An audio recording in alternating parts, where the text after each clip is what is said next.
Kita akan membaca dan merenungkan firman Tuhan. Firman Tuhan di hari ini, hari Minggu yang bertepatan dengan hari ulang tahun GKI. Jadi pembacaan kita hari ini adalah pembacaan untuk hari ulang tahun, bukan untuk hari Minggu, yaitu terambil dari Roma 8 ayat 18 sampai 30.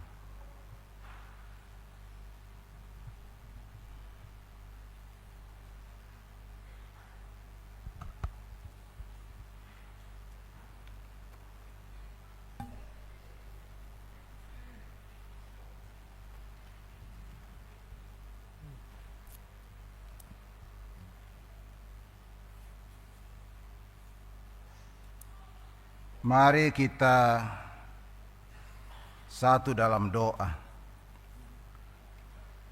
Tuhan Allah Bapa yang selalu kami sapa dan sembah di dalam anak-Mu Yesus Kristus Juru Selamat kami. Kembali kami menyapa Engkau dan kami bersyukur kepadamu ya Bapa. Sebab Engkau hadir sejak awal ibadah ini hingga saat ini.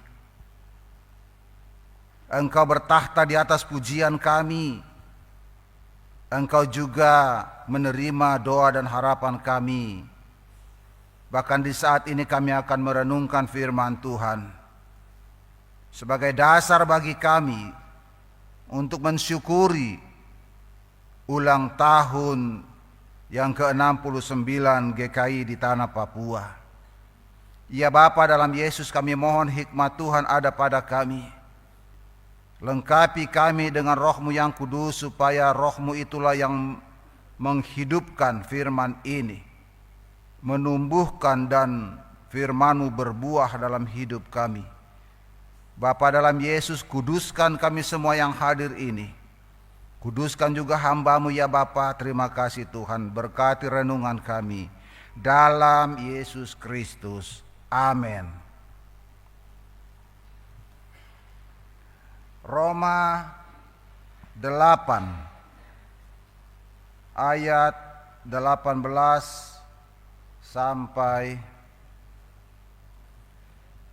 30. Pengharapan anak-anak Allah. Sebab aku yakin bahwa penderitaan zaman sekarang ini tidak dapat dibandingkan dengan kemuliaan yang akan dinyatakan kepada kita. Sebab dengan sangat rindu seluruh makhluk menantikan saat anak-anak Allah dinyatakan. Karena seluruh makhluk telah ditaklukkan kepada kesia-siaan, bukan oleh kehendaknya sendiri, tetapi oleh kehendak Dia yang telah menaklukkannya. Tetapi dalam pengharapan, karena makhluk itu sendiri juga akan dimerdekakan dari perbudakan kebinasaan dan masuk ke dalam kemerdekaan kemuliaan anak-anak Allah. Sebab kita tahu bahwa sampai sekarang segala makhluk sama-sama mengeluh dan sama-sama merasa sakit bersalin. Dan bukan hanya mereka saja, tetapi kita yang telah menerima karunia sulung roh, kita juga mengeluh dalam hati kita sambil menantikan pengangkatan sebagai anak, yaitu pembebasan tubuh kita. Sebab kita diselamatkan dalam pengharapan, tetapi pengharapan yang dilihat bukan pengharapan lagi. Sebab bagaimana orang masih mengharapkan apa yang dilihatnya? Tetapi jika kita mengharapkan apa yang tidak kita lihat, kita menantikannya dengan tekun. Demikian juga Roh membantu kita dalam kelemahan kita. Sebab kita tidak tahu bagaimana sebenarnya harus berdoa, tetapi Roh sendiri berdoa untuk kita kepada Allah dengan keluhan-keluhan yang tidak terucapkan. Dan Allah yang menyelidiki hati nurani mengetahui maksud Roh itu, yaitu bahwa Ia sesuai dengan kehendak Allah berdoa untuk orang-orang kudus. Kita tahu sekarang bahwa Allah turut bekerja dalam segala sesuatu untuk mendatangkan kebaikan bagi mereka yang mengasihi Dia, yaitu bagi mereka yang terpanggil sesuai rencana Allah. Sebab semua orang yang dipilihnya dari semula, mereka juga ditentukannya dari semula untuk menjadi serupa dengan gambaran anak Allah, supaya Ia, anaknya itu, menjadi yang sulung di antara banyak saudara. Dan mereka yang ditentukannya dari semula, mereka itu juga dipanggilnya. Dan mereka yang dipanggilnya, mereka itu juga dibenarkannya. Dan mereka yang dibenarkannya, mereka itu juga dimuliakannya. Sampai demikian jauh firman Tuhan untuk kita renungkan di hari ini. Terpujilah Kristus dengan segala firman-Nya. Haleluya.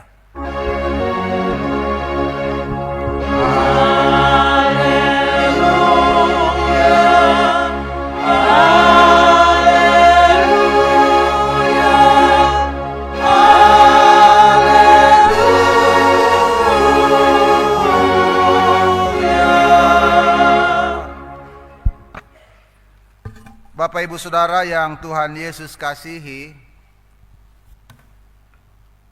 dalam pembacaan kita ini Rasul Paulus dia menggambarkan bahwa dunia di zaman sekarang ini penuh dengan penderitaan.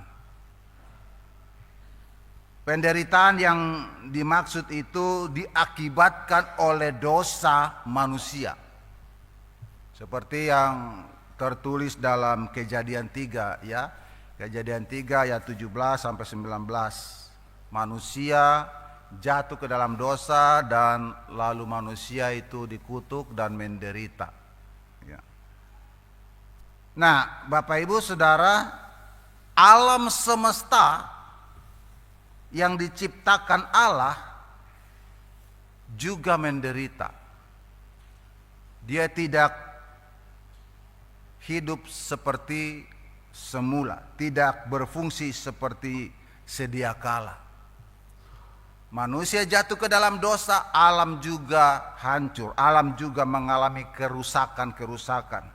Ada bencana alam, ada kefanaan, ya, yang tadinya tanah masih subur, sekarang tidak subur.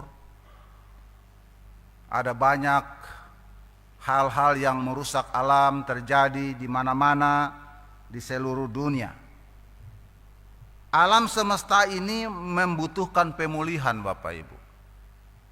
Alam semesta ini membutuhkan pemulihan. Nah, pemulihannya itu nanti harus kita duluan yang dipulihkan, baru alam juga ikut dipulihkan. Ya. Dalam pembacaan kita ini juga dikatakan makhluk hidup semua menderita.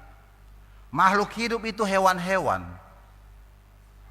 semua satwa-satwa juga menderita akibat alam yang rusak.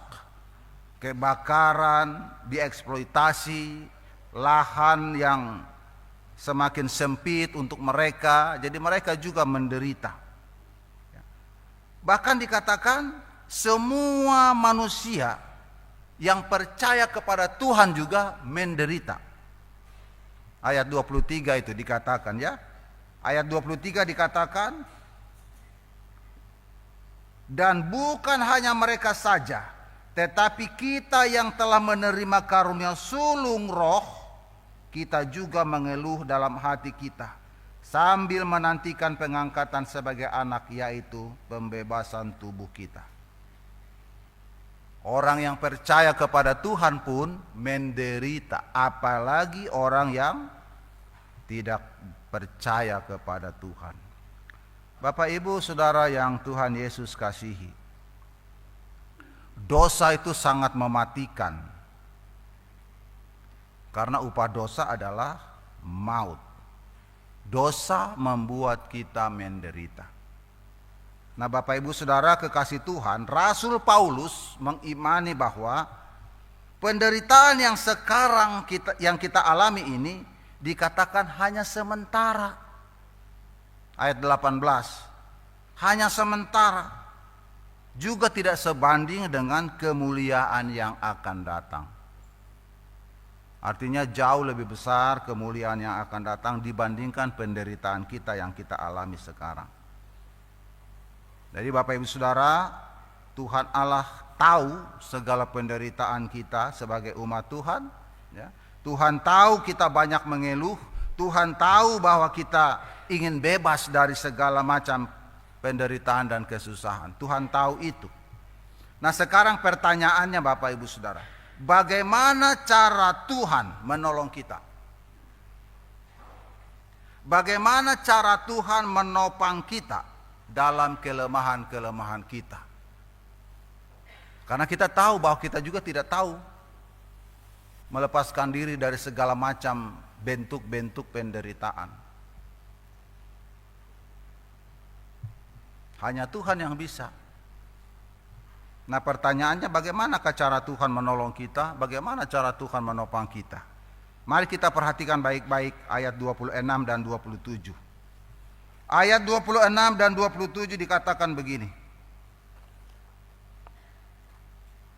Demikian juga Roh membantu kita dalam kelemahan kita, sebab kita tidak tahu bagaimana sebenarnya harus berdoa, tetapi Roh sendiri berdoa untuk kita kepada Allah dengan keluhan-keluhan yang tidak terucapkan.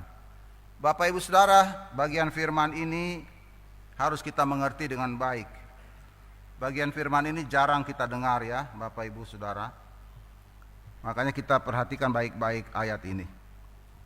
Dikatakan demikian juga Roh membantu kita dalam kelemahan kita, sebab kita tidak tahu bagaimana sebenarnya harus berdoa.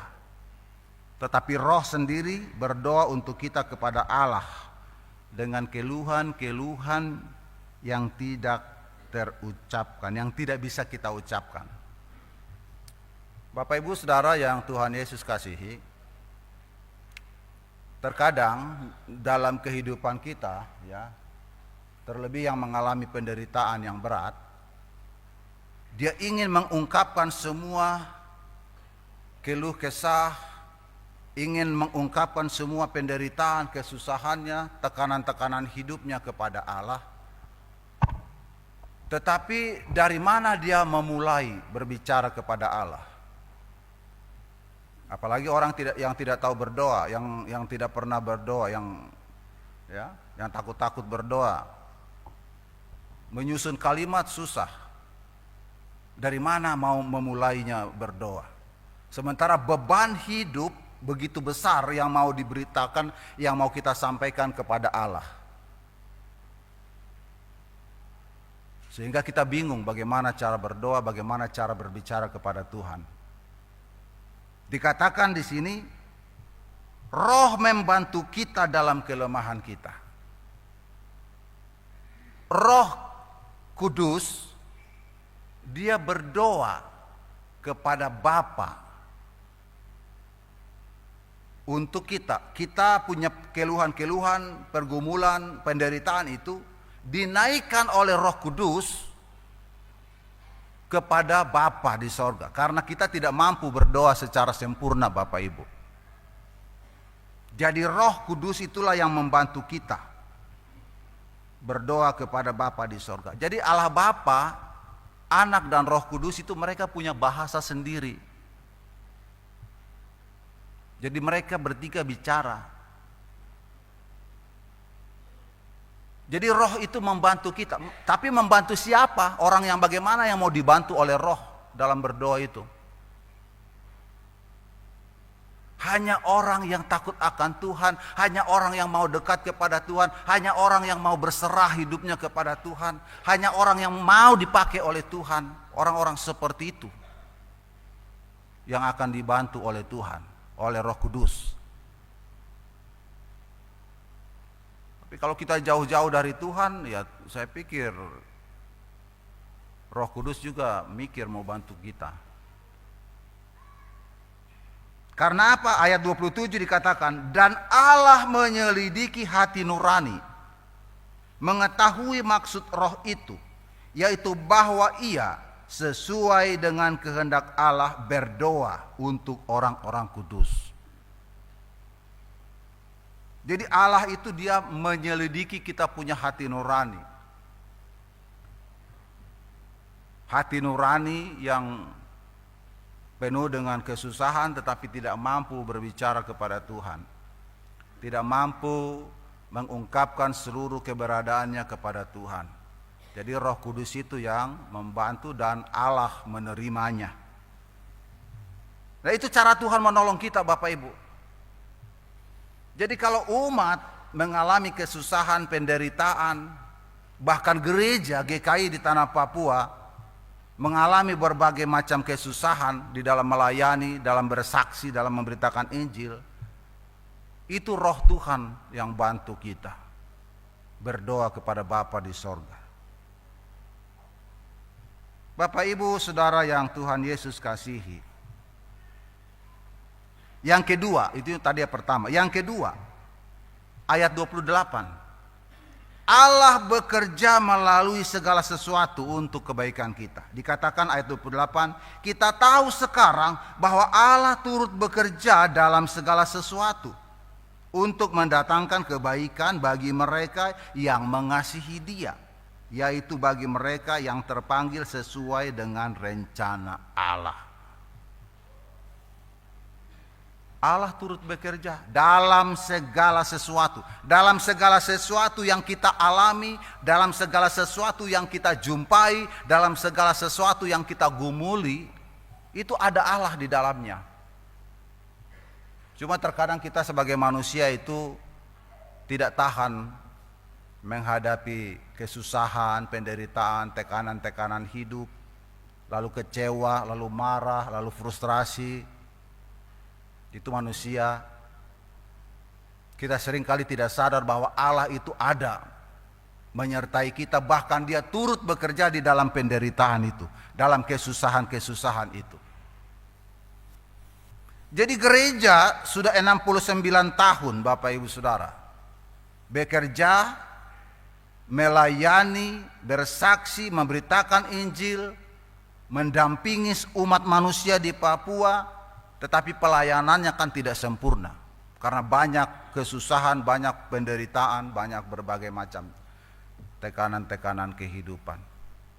Tetapi Allah Dia bekerja di dalam semua penderitaan, lika-liku kehidupan di atas negeri ini. Sampai hari ini gereja menjadi besar. Ini secara institusi gereja. Secara pribadi-pribadi juga, Bapak Ibu Saudara, Allah itu turut bekerja. Setiap pribadi, setiap keluarga, ini yang harus kita imani secara baik. Jadi kalau ada umat, ya, warga jemaat yang mengalami kesusahan, penderitaan, sakit penyakit yang berat, ingat dan sadar bahwa Allah ada di dalam kesusahan itu.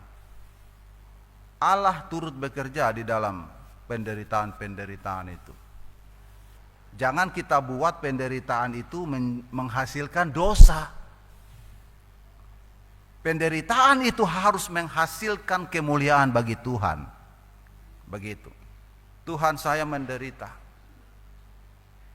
dan saya yakin Tuhan ada di dalam penderitaan saya. Terpujilah nama Tuhan. Harusnya begitu.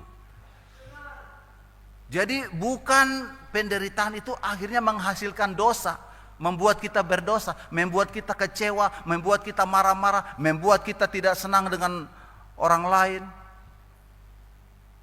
Akibat penderitaan kita marah, benci, dendam kepada orang lain. Tuhan selalu hadir dalam hidup Bapak Ibu Saudara. Bapak Ibu Saudara kekasih Tuhan, dalam rangka merayakan hari ulang tahun ke-69 GKI di Tanah Papua, gereja berdiri di tengah umat manusia yang masih sederhana. Ya, ketika 69 tahun yang lalu gereja berdiri, umat manusia masih sangat-sangat sederhana, masih tertutup dari perkembangan zaman. Tetapi seiring berjalannya waktu, gereja turut andil, turut berperan di dalam membangun peradaban bangsa di Papua ini. Turut berperan di dalam mencerdaskan bangsa, di dalam berperan, di dalam membangun bangsa ini hingga hari ini Bapak Ibu Saudara.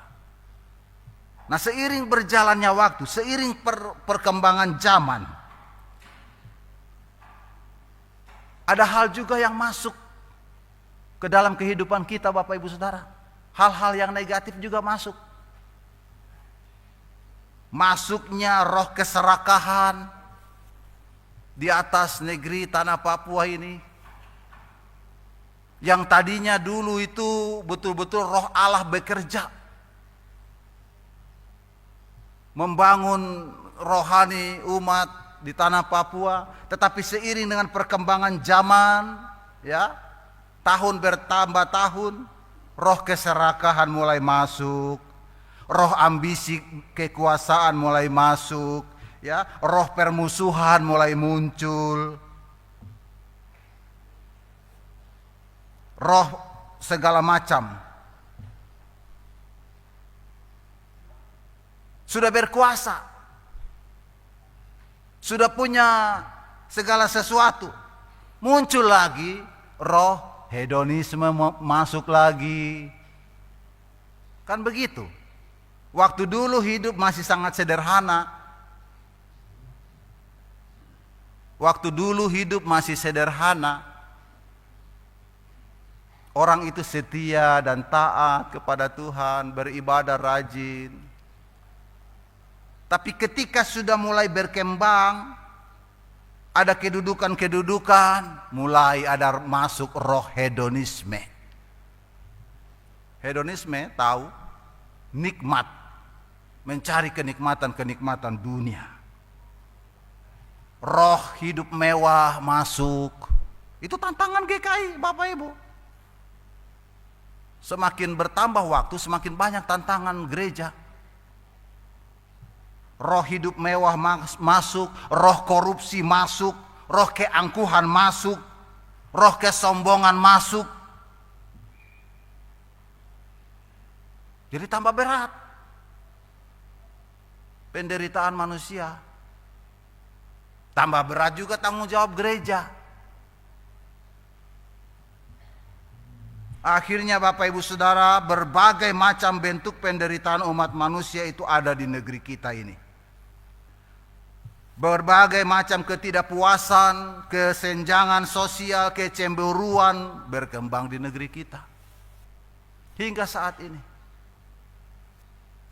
Itulah tantangan hidup.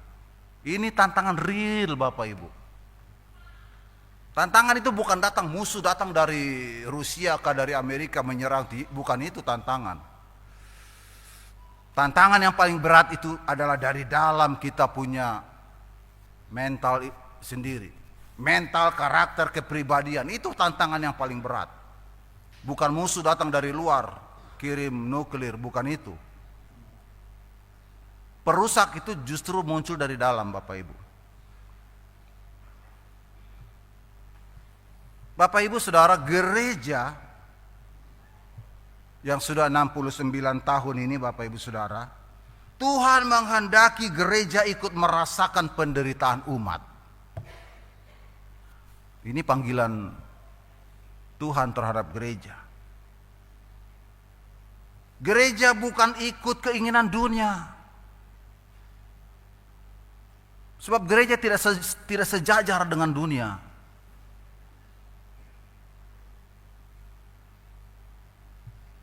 Tapi gereja dia harus menjadi panutan umat, pendamai, penenang. Gereja harus menjadi corong untuk menyampaikan suara kenabian. Itu gereja. Inilah tantangan Bapak Ibu Saudara.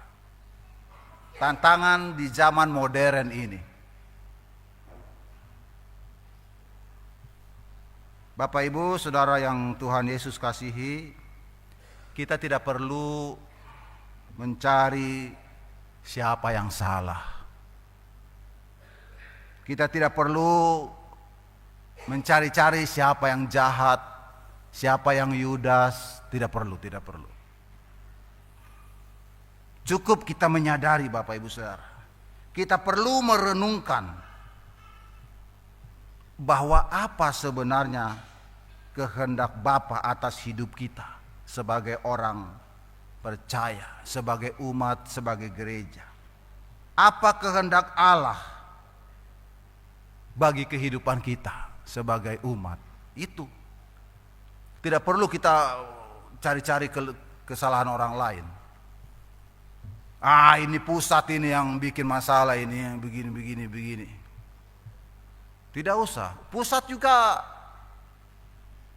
mempunyai program ke Papua ini juga kan, kita punya masyarakat juga yang punya koneksi dengan pusat. Jadi tidak usah kita cari-cari kesalahan. Iya toh? Kan begitu Bapak Ibu Saudara.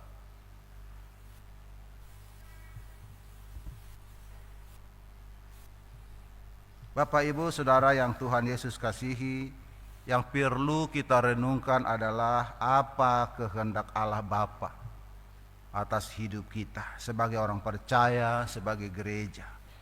Kita baca ayat 29 ya Bapak Ibu. Ayat 29 berkata begini. Sebab semua orang yang dipilihnya dari semula, mereka juga ditentukannya dari semula untuk menjadi serupa dengan gambaran anaknya, supaya anaknya itu menjadi yang sulung di antara banyak saudara. Bapak Ibu Saudara, kita harus sadar bahwa kita sudah dipilih oleh Tuhan dari semula, ditentukan dari semula. Ditentukan, dipilih dan ditentukan dari semula untuk apa? Untuk memiliki karakter Kristus. Luar biasa itu Tuhan itu Bapak Ibu. Kita dipilih, ditentukan supaya kita memiliki karakter Kristus. Karakter Kristus itu apa saja? Karakter Kristus itu adalah misi gereja Bapak Ibu. Karakter Kristus yang pertama adalah dia mengasihi. Karakternya itu kasih. Dia mengasihi orang yang menderita. Jadi harus ada kepedulian, harus ada rasa empati kepada orang yang susah. Kalau kita sebagai umat Tuhan, kita sebagai gereja GKI di tanah Papua, punya rasa empati, punya rasa kepedulian, punya rasa cinta kasih kepada semua orang di atas negeri ini, maka ada damai sejahtera yang terjadi dalam hidup kita. Coba Bapak Ibu Saudara, dalam rumah tangga saja, suami istri hidup dalam cinta kasih Tuhan. Suami istri itu begitu mesra, damai. Anak-anak damai semua. Anak-anak merasakan sukacita, kebahagiaan. Karakter Kristus itu adalah kasih. Karakter Kristus yang kedua, dia mengampuni orang yang bersalah. Tidak mudah menghukum orang lain. Coba kalau kita praktekkan ini di negeri kita ini. Kita bisa mengampuni orang yang bertikai di mana, daerah-daerah mana yang bertikai, kita datang ke sana. Sebagian kita memberikan pemahaman kepada pihak yang satu, sebagian kita beri pemahaman kepada pihak yang satu, damai terjadi. Mungkin hal-hal seperti itu yang perlu kita pikirkan, supaya pemangku-pemangku jabatan itu ya di negeri kita itu berpikir ke situ. Apa tiga tungku itu apa ya? Pemerintah,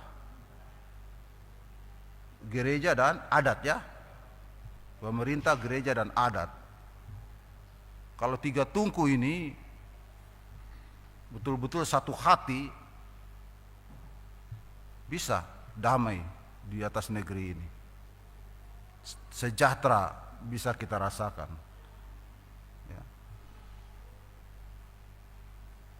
Menolong orang yang lemah di negeri kita ini, Bapak Ibu Saudara, walaupun ada tambang besar di mana itu, banyak orang yang hidupnya mengalami kesusahan, penderitaan, minta-minta di pinggir jalan, kan masih banyak. Kenapa begitu Bapak Ibu? Satu sisi emas berhamburan, satu sisi masyarakat ada yang susah sekali mencari makan. Itu berarti apa? Ada apa di situ? Ya, kita tidak mampu menciptakan keadilan itu. Begitu. Penggeraknya yaitu tiga tungku ini, penggeraknya sebenarnya. Supaya bisa terjadi keadilan bagi semua manusia di atas negeri ini, kita harus punya semangat juang. Kita harus memiliki karakter Kristus yang betul-betul mau menghadirkan damai sejahtera di atas negeri ini. Mendamaikan, menyelamatkan, Bapak Ibu Saudara, tindakan kita mencegah orang meninggalkan Tuhan Yesus. Di negeri kita banyak orang yang meninggalkan Tuhan Yesus, Bapak Ibu Saudara, hanya karena jabatan, pangkat, ekonomi yang menggiurkan. Ya. Karakter Kristus yang terakhir adalah memberkati. Kita dipanggil untuk memberkati Bapak Ibu Saudara. Kita semua dipanggil untuk menjadi berkat bagi orang lain, tidak terkecuali. Mau orang kaya, orang miskin, pendidikan tinggi, pendidikan rendah, semua punya kewajiban menjadi berkat. Minimal menjadi berkat bagi temannya, bagi saudaranya, bagi orang terdekatnya, bagi kenalannya, bagi orang lain yang lebih jauh. Itu panggilan Tuhan Bapak Ibu. Itulah berkat Abraham. Abraham harus menjadi berkat bagi dunia, kita juga Bapak Ibu Saudara. Bapak Ibu Saudara yang Tuhan Yesus kasihi, 69 tahun GKI di Tanah Pua sudah berdiri, melayani, menginjili, bersaksi. Kasih Tuhan kita rasakan, walaupun belum sempurna. Tapi kita sudah merasakan kasih Tuhan itu. Bagaimana respon kita Bapak Ibu Saudara? Di hari ulang tahun GKI kita, bagaimana respon kita Bapak Ibu Saudara? Yang pertama, kita harus mensyukuri kebaikan Tuhan itu. Kita mensyukuri kebaikan-kebaikan Tuhan dalam hidup kita, dan kita mengkuduskan hidup kita untuk Tuhan. Merelakan diri kita untuk dipakai oleh Tuhan. Dan kita harus berusaha untuk memiliki karakter Kristus. Supaya betul-betul kita dipakai oleh Tuhan, menghadirkan damai sejahtera di negeri kita ini. Tuhan Yesus memberkati Bapak Ibu Saudara. Amin.